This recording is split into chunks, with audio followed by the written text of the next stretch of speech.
अजीज़ा ने गिराम वक़ार, बहुत सारी खुसूसियात इस्लाम की हैं। अब मैं आपको बताऊं, जिस दीन पर आप कायम हैं, इसने अगर आपको कुछ चीजों से रोका है तो क्यों रोका है? जैसे ये लोग कहते हैं अगर गोश्त खाता है मुसलमान तो खिंजीर का क्यों नहीं खाता? आपके यहां गोश्त अलाउड है, फिर खिंजीर का क्यों नहीं? यूरोप पूरा डेवलप कंट्रीज हैं, वहां पर बहुत ज्यादा तरक्की याफ्ता ममालिक हैं, वो लोग खुल करके खाते हैं, मजे लेके खाते हैं। आखिर इस्लाम में क्या है? मैं अगर बताऊं तो जाहिर सी बात है इनको लगेगा कि एक तरफा है, अपने दीन की बात करेगा। इंटरनेट पर जाकर आज सर्च करना है मेरे नौजवानों, खिंजीर के साइड इफेक्ट्स क्या क्या हैं, पोर्क के साइड इफेक्ट क्या क्या हैं, तुम्हें खुद सामने आ जाएंगी। बहुत सारी वेबसाइट हैं। एक डॉक्टर, बड़ा डॉक्टर, ये यहां का नहीं वहां का नहीं, इन्हीं के तहकीकाती इदारे का एक डॉक्टर है, उसने 16 नुकसानात गिनाए हैं। कहा पिग के, खिंजीर के गोश्त के अंदर जहर होता है, जहर होता है, और ऐसा कि दूसरे जानवरों में ऐसा जहर है ही नहीं। हत्ता के बाज लोगों का कहना यह है कि इसको सांप भी काटता है तो असर नहीं होता, इसका जिस्म इतना मोटा है। बाहर की चीजें ये बहुत जल्दी जज्ब कर लेता है। इसका गोश्त खाना इस्लाम ने इसलिए मना कर दिया कि ये इंसानों का भी पैखाना खाता है, इसके अंदर गलाजत की आदत ज्यादा है। और जदीद तहकीकात में आज अमेरिका के और दीगर ममालिक के डॉक्टर्स ने यह भी कहा कि सबसे ज्यादा चर्बी इसी जानवर के अंदर होती है, और यह सबसे ज्यादा जिस्म के अंदर कोलेस्ट्रॉल बढ़ाने में मदद करता है। हत्ता के खिंजीर का गोश्त खाने वालों पर तहकीक की गई, उनके ऊपर तहकीक की गई, तो ये बात सामने आई कि उनके अंदर हैवानियत, सेक्स करने की आदत बहुत ज्यादा पाई गई, बहुत ज्यादा पाई गई, हैवानियत ज्यादा आ गई, शर्म और हया नहीं रही। इसीलिए देखते नहीं पूरे अंग्रेज नंगे रहते हैं, उनके अंदर हया नहीं रह गई। जिस्म को छुपाना वो पता नहीं अपने लिए क्या समझते हैं, छोटे हल्के हल्के कपड़े पहन के चलते हैं, औरतें भी हो मर्द भी हो, एक छोटा सा अंडरवियर पहन लिया, ऊपर कुछ लगा लिया। बल्कि मैं समझता हूं इनसे ज्यादा फैशनेबल तो भैंस है, कुछ भी नहीं पहनती बेचारी। कपड़े नहीं पहनना अगर फैशन है तो ये भैंस बहुत फैशनेबल है, बैल बहुत फैशनेबल है, कभी कुछ नहीं पहनता। ये दुनिया को जंगली निजाम में ले जाना चाहते हैं। ये खिंजीर खाने के साइड इफेक्ट हैं, बैड इफेक्ट हैं, जो जिस्म के ऊपर मुरतब होते हैं। 16 नुकसानात हैं, वो मैं गिना नहीं पाऊंगा, मैंने आज ही मुताला किया। दूसरी चीज शराब के मुतालिक कि इसमें तो मजा है, क्यों मना किया इस्लाम ने? ये भी मैं नहीं कहूंगा, तुम्हारी तहकीकात से जाओ आज ये भी तलाश करके मुझे बताओ इंटरनेट पर कि शराब के, वाइन के साइड इफेक्ट क्या क्या हैं, अल्कोहल से कितने नुकसानात हैं। मेरे अजीजों, दूसरों को बोलने की जरूरत नहीं, गवर्नमेंट हर जगह की बोलती है, नहीं बोलती? डोंट ड्रिंक एंड ड्राइव जगह जगह लगाए रहता है, बेचते भी वही हैं। बोलते हैं पी करके चलाना मत, गाड़ी मत चलाना। इनसे पूछो क्यों? इसलिए कि एक्सीडेंट का खतरा है, जाके किसी को ठोक देगा, सामने वाला बेचारा बेकसूर मरेगा। इतनी ही बात से समझ जाना चाहिए कि मुसलमान एनी टाइम ड्राइवर है, हर वक्त वो ड्राइवर है। मुझे एक पुरानी बात याद आई, एक मुसलमान, वो भी किसी वेस्टर्न कंट्री का ही था, प्लेन में सफर कर रहा था, एयर होस्टेस ने उसको शराब परोसा, सबको दे रहे थे। अच्छा ये भी मैं आपको बता दूं, अलग अलग नामों से ये शराब सप्लाई करते हैं। मैं एक बार इजिप्ट के सफर पर था, तो शराब सबको दी जा रही थी, उसमें शराब करीब आई, उसको कह रहे हैं क्रेजी वाटर है, क्रेजी वाटर है। मैंने कहा ये कब से, पानी पागल कब से हुआ? तो बाद में बगल में बैठे हुए एक साहब ने कहा ये वाइन ही है, उसको बहुत ज्यादा इतना रिफाइन कर दिया जाता है कि उसका ये लोग क्रेजी वाटर का नाम दिए हैं। है तो शराब ही, जग अलग अलग नामों से बेचे जा रहे हैं। वो एक साहब थे, मुसलमान थे, उनको कहा गया आप भी लीजिए। उसने कहा मैं मुसलमान हूं, मैं नहीं पीता। ये उनके लिए बहुत बड़ा दिक्कत वाला जवाब होता है। नहीं पीते अलग बात है, ये कहना मैं मुसलमान हूं नहीं पीता, ये चुप जाता है। वो खड़ी हो गई, सारे लोग पी रहे हैं, आप क्यों नहीं पीते? इसमें जिस्म को सुकून है, राहत है, आप आराम से सो जाएंगे जब तक सफर कट जाएगा, पी ले आप। तो उस बंदे ने कुछ भी उसके साथ आर्ग्यूमेंट नहीं किया, ज्यादा नहीं किया, बस इतना कहा, आप कहती हो पी लूं, मेरी एक शर्त है, ये शराब पहले पायलट को पिलाना। अगर पायलट पी लिया और मस्त हो गया तो बाद में मेरे पास आना। वो कहने लगी ऐसा नहीं होता, रूल के खिलाफ है, don't drink and drive. Pilot नहीं पी सकता, पायलट को शराब हम नहीं दे सकते जाकर के। कहा क्यों? अरे वो इतने लोगों को लेके चल रहा है हवा में, और उसके ऊपर बहुत सारी जिम्मेदारियां हैं, वो जब ड्यूटी खत्म करेगा तब पिएगा।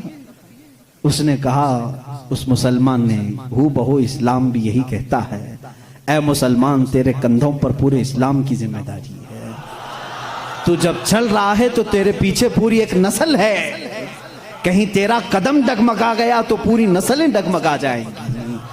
तुम ड्राइवर हो, तुम नशे में नहीं चल सकते हैं, इसलिए इस्लाम ने मना किया। कहा वो पीता है पायलट ड्यूटी होने के बाद। उस मुस्लिम ने कहा, मेरे रब ने भी कहा है, आजा जन्नत में शराबन तहूरा पिलाऊंगा। जब यहां की ड्यूटी खत्म होगी मैं भी जाऊंगा, पीऊंगा। वो शराबन तहूरा है जो जन्नत में दी जाएगी।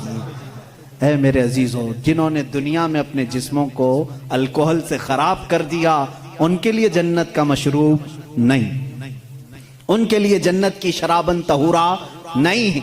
अपने मुंह को जिन्होंने यहां महफूज रखा है, उनके लिए अल्लाह का वादा है, उन्हें वो शराब तहूर पिलाई जाएगी जिसको आज तक किसी जुबान ने चखा भी नहीं। इंशाअल्लाह लजीज हम सब के लिए तैयार है। अब यहां पर मैं जो बात कह रहा था, इस्लाम ने शराब से इसलिए मना किया है कि शराब के नुकसानात गिनाएं। है मेरे अजीजों, इनको खुद को मालूम है, ये मना करते हैं शराब पीने के लिए, ड्राइवर्स को मना किया गया है, बहुत सारे लोगों को मना करते हैं, डॉक्टर्स मना करते हैं, लीवर खराब हो जाएंगे, किडनी खराब हो जाएंगे। इतने खराब होने वाली चीज को बेचते क्यों हैं? लाइसेंस आप ही देते हो, आप ही धंधा चलाते हो। इस्लाम जो है, इसकी और तुम्हारे दरमियान फर्क यह है, तुम भी मना कर रहे हो, तकरीबन पूरी दुनिया मना करती है शराब से बचो। तुम्हारे और इस्लाम में फर्क यह है, इस्लाम कहता भी है करता भी है, और तुम सिर्फ बोलते हो, अंदर से सप्लाई करते हो। इस्लाम ने अगर कह दिया शराब मना है, तो मेरे आका ने फरमाया उसका प्याला रखना भी जायज नहीं। ये नहीं कि सबको शराब पीने के लिए मना कर दिया और भट्टा खोल करके रखे हैं, ऐसा नहीं है। इस्लाम जड़ पर उंगली रखता है। अगर शराब मना है तो शराब बनाने वाले आले भी तोड़ दो। हुजूर सल्लल्लाहु ताला अलैहि वसल्लम ने जिस दिन ऐलान किया था, मदीने में सारे लोगों ने वो मटके भी तोड़ दिए थे। उनसे पूछो, शराब फेंक देते, बाद में धो के पानी भर लेते, क्यों नहीं भरा? जिन प्यालों में शराब पी जाती थी उसको तक तोड़ दिया साहबा ने। जब शराब हराम हुई, पूछा गया, ये तोड़ने का फलसफा समझ में नहीं आया, धो के रख लेना चाहिए था, दूसरे काम में यूज होता। कहा ना, इस्लाम की हिकमत ये है कि बाद में कभी इसको देख करके याद भी ना आए कि इसमें हम पीते थे, याद भी ना आए, इसको तोड़ दो जिसमें शराब रखी जाती थी। इस्लाम वहां तक की पाबंदी लगा चुका है।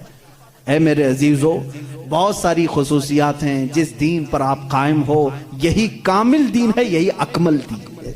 इसमें नक्स और ऐब की एक भी गुंजाइश नहीं।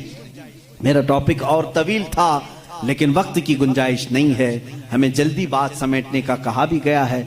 कल से इंशाअल्लाह अज़ीज़ मैं और जल्दी शुरू करने की कोशिश करूंगा, ताकि आप तमाम हजरात अपने वक्त पर जल्द से जल्द पहुंच जाएं।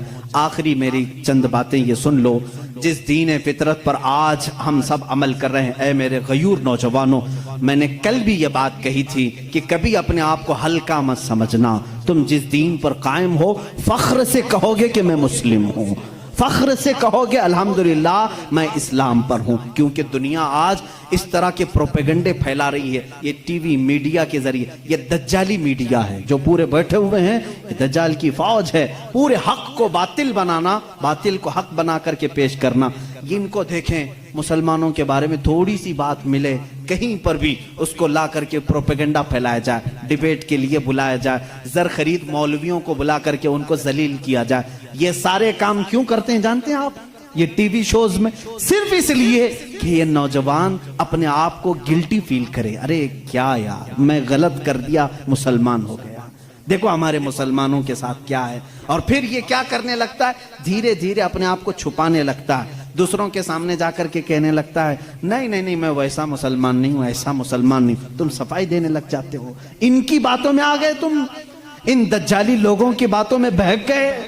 तुम्हें फख्र से ये कहना चाहिए था, तुम जिसकी का प्रोपेगेंडा कर रहे हो, मैं उस मुसलमान को नहीं मानता जो गलत करता है। मैं तो जिस मुसलमान को अपना आइडियल समझता हूं वो हैदर कर्रार है।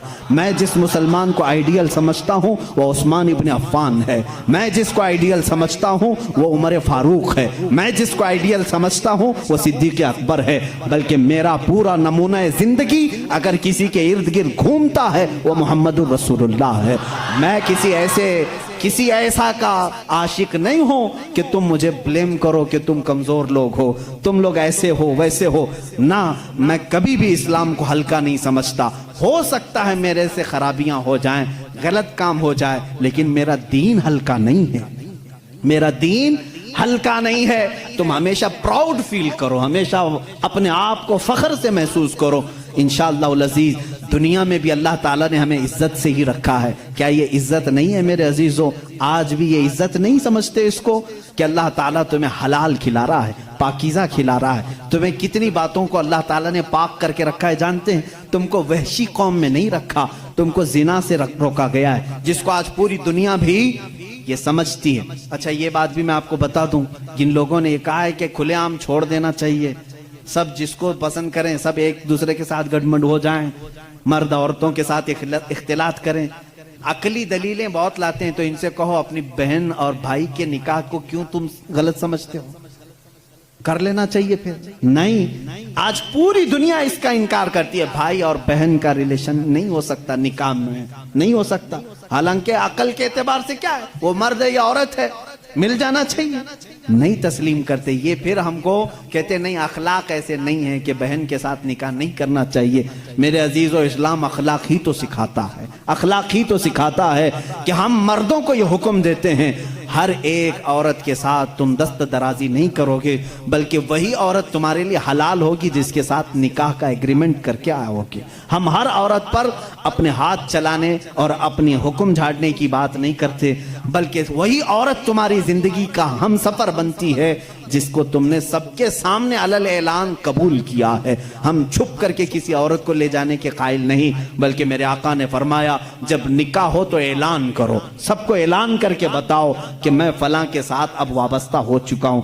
अजीजा ने गिरामी, मेरी बातों का खुलासा सिर्फ और सिर्फ यह है कि मैं अपने नौजवानों के अंदर से वो बातें निकालना चाहता हूं जो आज दुनिया लोगों के जहन में डालने की कोशिश कर रही है। इसके बाद और सख्त मामलात आने वाले हैं, और सख्त मामलात आने वाले हैं। ये मस्जिदों की पिक्स दिखाएंगे, मस्जिदों के फोटो दिखाएंगे और उसके बाद दहशतगर्दी को दिखाएंगे। मस्जिदों से ये काम होते हैं। क्यों ये सब चीजें करते हैं मालूम? इनको भी मालूम है मस्जिदों में सिर्फ अल्लाह की इबादत होती है, यहाँ झुकते हैं, बात अपने रब की करते हैं, सबको मालूम है। लेकिन वो सिर्फ और सिर्फ तुम्हारे दिलों में ये डालना चाहते हैं कि तुम कभी कभार गिल्टी फील करो, अपने आप को कमजोर समझो। मुसलमान होना मेरी गलती थी, मुसलमान होना मेरा गुनाह था, ये तुमको बावर कराना चाहते हैं। मुआज़ल्लाह, कभी ना आने देना। और इंशाअल्लाह अज़ीज़ मैं ये सब चीजें बोलता रहूंगा, चाहे ये पूरी मीडिया मिल करके हमारे बच्चों को वरगलाने की कोशिश करे।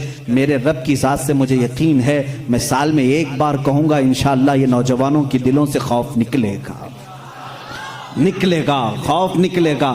आप अपने फख्र के साथ इस्लाम से वाबस्ता रहेंगे, इसलिए कि मैं किसी मुजरिम दीन से ताल्लुक नहीं रखता, मैं किसी पापी दीन से ताल्लुक नहीं रखता, बल्कि मैं उस दीन से वाबस्ता हूँ जहाँ रसूल करीम सल्लल्लाहु तआला अलैहि वसल्लम ने हमें यह सिखाया है कि अगर सिद्दीक अकबर के पास एक यहूदी औरत दरखास्त लेकर के आती है, मुझे मदीना सेफ नहीं लग रहा, मुझे यमन जाने दो, यहूदी थी, सिद्दीक अकबर के पास उसने दरखास्त दी। हजरत अबू बकर सिद्दीक ने ऊँटनी मंगवाई, 2 सहाबा जवान सहाबा से कहा इसको यमन तक छोड़ाओ। किसकी औरत थी? हमारी नहीं, यहूदी औरत थी।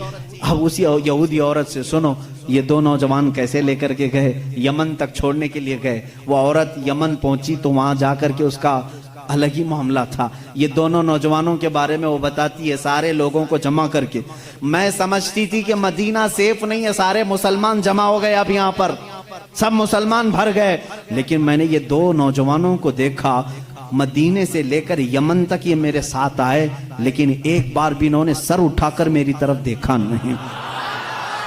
जब कभी कोई चौकी आती, चेकिंग पॉइंट आता था, सहाबा होते थे, तो ये दोनों नौजवान आगे बढ़ करके कहते, सिद्दीक अकबर खलीफतुल मुस्लिमीन का भेजा हुआ मुसाफिर है, दरवाजा खोल दिया जाए और आगे जाने की इजाजत दी जाए। वो जो पुलिस खड़ी होती थी सिद्दीक अकबर की, वो तक ऊपर नहीं देखते थे, इसलिए कि मदीने से कोई यहूदी औरत को छोड़ने के लिए यमन जा रहा है। 1-2 सहाबा का काफिला, उस दिन वो औरत कहती है यमन में सबको जमा करके, ऐ लोगों मैं आई तो थी मदीना सेफ नहीं समझ करके, सब तुम गवाह हो जाओ, मैं इस्लाम में जाती हूँ वहीं सेफ्टी लग रही है। हमें वो मुआशरा मेरे रसूल ने अता किया है। रसूल करीम सल्लल्लाहु तआला अलैहि वसल्लम ने गिरतों को संभाला है, उठाया है, एक मुकद्दस मुआशरा हमें दिया है। सूद का खात्मा मेरे आका ने किया, और वो भी अरफात के मैदान में खड़े होकर के हुजूर ने फरमाया, ये सूद की जहालत में अपने पैरों से रौंदता हूँ। मेरे आका ने क्या फरमाया? सूद को मैं रौंदता हूँ, जिसको आज अलग अलग नाम दे रहे होंगे, बड्डी कहो, ब्याज कहो, ये हुजूर अकरम ने मना फरमा दिया, रसूल करीम सल्लल्लाहु अलैहि वसल्लम ने। और आज ये तरक्की याफ्ता दुनिया जिसको आज कह रहे हैं, चाहे वो अमेरिका हो, इजराइल हो, यूरोप हो, ये सब के सब आज सूदी निजाम पर चल रहे हैं, पूरा का पूरा। इनके यहाँ क्रेडिट का जो सिस्टम है, सूद का जो निजाम है, पूरी दुनिया को सूद खिला रहे हैं आज। सारी बैंकों का निजाम इन्होंने सूदी बना कर रखा है। क्या ये जोर जबरदस्ती नहीं है? एक जरूरतमंद को पैसे देना और उसकी जमीन हड़प लेना, उससे ज्यादा मांग लेना। इस्लाम तो ये कहा है कि अगर किसी को कर्ज की जरूरत है तो बगैर 1 रुपया भी फायदा दिए उसे कर्ज दे सकते हो तो दो, ये इस्लाम है। बल्कि हजरत उमर के जमाने में एक ऐसा शख्स भी आ गया जो किसी से कर्जा लिया था, दे नहीं रहा था, उसने आकर के मुकदमा कर दिया हजरत उमर के पास, और वो रोने लगा, जो कर्जदार था वो रोने लगा, पैसे कुछ भी नहीं है। मदीने वाले ने मुकदमा कर दिया कि ये बाहर का आदमी है, मुझसे कर्जा लिया, बाहर का आदमी है, मदीने का नहीं। हजरत उमर ने कहा पैसे वापस कर रहा है या क्या करेगा? कहा मैं अपने गांव जाकर के लेके आ सकता हूँ, मेरे पास तो नहीं है। कहा तू गांव जाकर वापस आएगा, क्या गारंटी? यहाँ भी बैंकिंग गारंटी लेती है ना। उमर फारूक रज़ियल्लाहु ताला ने पूछा कोई गारंटी है? कहा मुझे मदीने वाले कोई भी नहीं जानते। हाँ वो था मुसलमान या जो भी रहा हो, मजबूर था, मजलूम था, पैसे नहीं थे। पूछा मदीने वालों में से कोई इसकी गारंटी लेगा, कोई गारंटर बनेगा, जामिन बनेगा? तो कोई नहीं था। एक साहबी उठे हजरत अबू दरदा, कहा हजरत उमर से कि मैं इसकी गारंटी लेता हूं। कहा कितने दिन की? कहा उस शख्स से पूछा गया कब तक आएगा? कहा 2 दिन में आऊंगा। हजरत उमर ने कहा अबू दरदा तुम नहीं पहचानते इसको, अगर ये 2 दिन बाद नहीं आया तो तुझे जेल में डालेंगे, तैयार है? कहा ठीक है तैयार है। वो चला गया, 2 दिन गुजर गए, फिर अदालत लगी। वो जिसका कर्ज था वो भी आया था, अबू दरदा भी आए हुए हैं।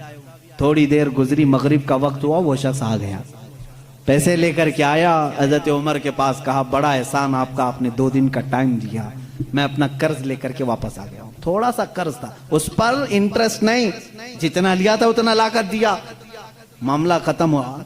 लेकिन अचानक जानते मामला बदल गया। जिसका कर्ज था वो आया हजरत अमीरुल मोमिनीन के पास, कहा मैं माफ करता हूं, मुझे नहीं चाहिए पैसे इसके, इसको वापस दे दें, ये गरीब है, जरूरतमंद है, दे दें इसको। हजरत उमर ने कहा यही बात 2 दिन पहले क्यों नहीं की? वो गया गांव जाकर के लेके आया, आज तुम इसको माफ कर रहे हो? कहा अमीरुल मोमिनीन से अमीरुल मोमिनीन मैं घर गया तो उसके बाद मुझे ऐसा लगा दिल में कि एक मजबूर जो कर्ज में फंसा हुआ है, अगर मैं आज माफ नहीं करता तो कहीं दुनिया ये ताना ना दे दे कि मोहम्मद के गुलाम माफ नहीं करते। मैंने सिर्फ मेरे आका की तरफ तवज्जो की, इसलिए मैंने आज माफ कर दिया कि कोई उंगली मेरे रसूल की तरफ ना उठाए। हजरत अबू दरदा उसी वक्त खड़े थे। कहा हजरत अमीरुल मोमिनीन ने, तुम पहचानते भी नहीं थे, कैसे इसकी गारंटी ले ली? उन्होंने भी यही कहा, अमीरुल मोमिनीन देखा मजमा सन्नाटा है, कोई नहीं उठ रहा, मैं सिर्फ इसलिए उठा कि बाद में दुनिया ये ना कहे कि मोहम्मद के गुलामों में दोस्ती यारी भी खत्म हो चुकी है, मदद करने का जज्बा ही खत्म हो गया है। इसीलिए मैं खड़ा हो गया कि जानता हूं या नहीं जानता हूं, मैं मदद के लिए खड़ा तो हो जाऊं, कहीं मेरे नबी को कोई ये ना कहते। वो शख्स जो कर्जा लेकर के आया अमीरुल मोमिनीन ने उससे पूछा, आखिर तू गया था, जा सकता था, गायब हो गया, तुझे कौन पकड़ने आता? उसने कहा, अमीरुल मोमिनीन 2 दिन से इसी बेचैनी में था, चाहता तो भाग जाता, इसीलिए लौट आया कि बाद में दुनिया ना ये ना कहे कि मोहम्मद के गुलाम वादा खिलाफी करते हैं, गद्दार ना कहें रसूल के गुलामों को, इसलिए हम लौटाए। मेरे नबी ने वो इस्लाम दिया है, सूद के निजाम को खत्म फरमाया है।